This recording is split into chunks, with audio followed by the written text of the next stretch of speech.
श्री कृष्ण लीला। शुकदेव जी कहते हैं, परीक्षित, नंद बाबा जब मथुरा से चले तब रास्ते में विचार करने लगे कि वसुदेव जी का कथन झूठा नहीं हो सकता। इससे उनके मन में उत्पात होने की आशंका हो गई। तब उन्होंने मन ही मन भगवान ही शरण है, वे ही रक्षा करेंगे, ऐसा निश्चय किया। पूतना नाम की एक बड़ी क्रूर राक्षसी थी। उसका एक ही काम था, बच्चों को मारना। कंस की आज्ञा से वह नगर, ग्राम और अहीरों की बस्तियों में बच्चों को मारने के लिए घूमा करती थी। जहाँ के लोग अपने प्रतिदिन के कामों में राक्षसों के भय को दूर भगाने वाले भक्त वत्सल भगवान के नाम, गुण और लीलाओं का श्रवण, कीर्तन और स्मरण नहीं करते, वहीं ऐसी राक्षसियों का बल चलता है। वह पूतना आकाश मार्ग से चल सकती थी और अपनी इच्छा के अनुसार रूप भी बना लेती थी। एक दिन नंद बाबा के गोकुल के पास आकर उसने माया से अपने को एक सुंदरी युवती बना लिया और गोकुल के भीतर घुस गई। उसने बड़ा सुंदर रूप बनाया था। उसकी चोटियों में बेलों के फूल गुंदे हुए थे, सुंदर वस्त्र पहने हुए थी। जब उसके कर्ण फूल हिलते थे तब उसकी चमक से मुख की ओर लटकती हुई अलकें और भी शोभायमान हो जाती थी। उसके नितंब और कुछ कलश ऊंचे ऊंचे थे और कमर पतली थी। वह अपनी मधुर मुस्कान और कटाक्षपूर्ण चितवन से ब्रजवासियों का चित्त चुरा रही थी। उस रूपवती रमणी को हाथ में कमल लेकर आते देख गोपियां ऐसी उत्प्रेक्षा करने लगी मानो स्वयं लक्ष्मी जी अपने पति का दर्शन करने के लिए आ रही हैं। पूतना बालकों के लिए ग्रह के समान थी। वह इधर उधर बालकों को ढूंढती हुई अनायास ही नंद बाबा के घर में घुस गई। वहां उसने देखा कि बालक श्री कृष्ण शैया पर सोए हुए हैं। परीक्षित, भगवान श्री कृष्ण दुष्टों के काल हैं, परंतु जैसे आग राख की ढेरी में अपने को छिपाए हुए हो, वैसे ही उस समय उन्होंने अपने प्रचंड तेज को छिपा रखा था। भगवान श्री कृष्ण चर अचर सभी प्राणियों की आत्मा है, इसलिए उन्होंने उसी क्षण जान लिया कि ये बच्चों को मार डालने वाला पूतना ग्रह है और अपने नेत्र बंद कर लिए। जैसे कोई पुरुष भ्रमवश सोए हुए सांप को रस्सी समझकर उठा ले, वैसे ही अपने काल रूप भगवान श्री कृष्ण को पूतना ने अपनी गोद में उठा लिया।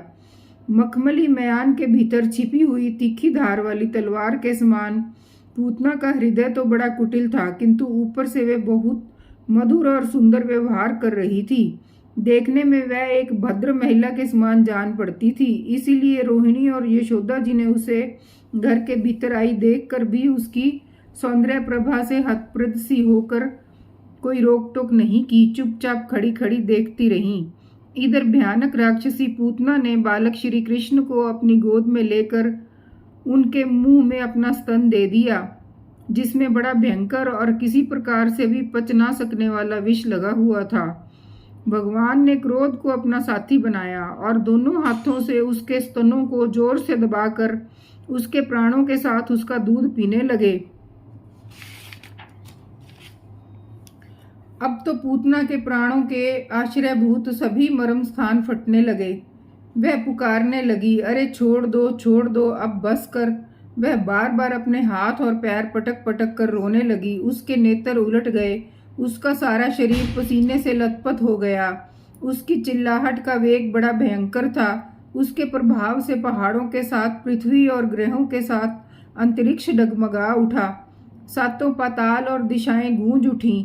बहुत से लोग वज्रपात की आशंका से पृथ्वी पर गिर पड़े। इस प्रकार निशाचरी पूतना के स्तनों में इतनी पीड़ा हुई कि वह अपने को छिपा न सकी, राक्षसी रूप में प्रकट हो गई। उसके शरीर से प्राण निकल गए, मुंह फट गया, बाल बिखर गए और हाथ पांव फैल गए।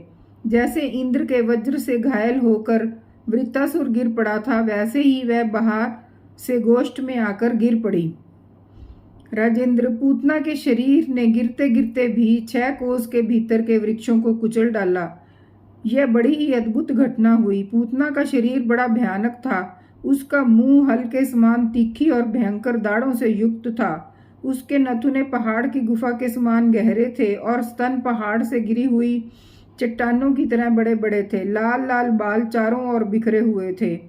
आंखें अंधे कुएं के समान गहरी, नितंब नदी के करार की तरह भयंकर, भुजाएं, जांघें और पैर नदी के पुल के समान तथा पेट सूखे हुए सरोवर की भांति जान पड़ता था। पूतना के उस शरीर को देखकर सब के सब ग्वाल और गोपी डर गए। उसकी भयंकर चिल्लाहट सुनकर उनके हृदय, कान और सिर तो पहले से ही फट रहे थे। जब गोपियों ने देखा कि बालक श्री कृष्ण उसकी छाती पर निर्भय होकर खेल रहे हैं, तब वे बड़ी घबराहट और उतावली के साथ झटपट वहां पहुंच गईं तथा श्री कृष्ण को उठा लिया।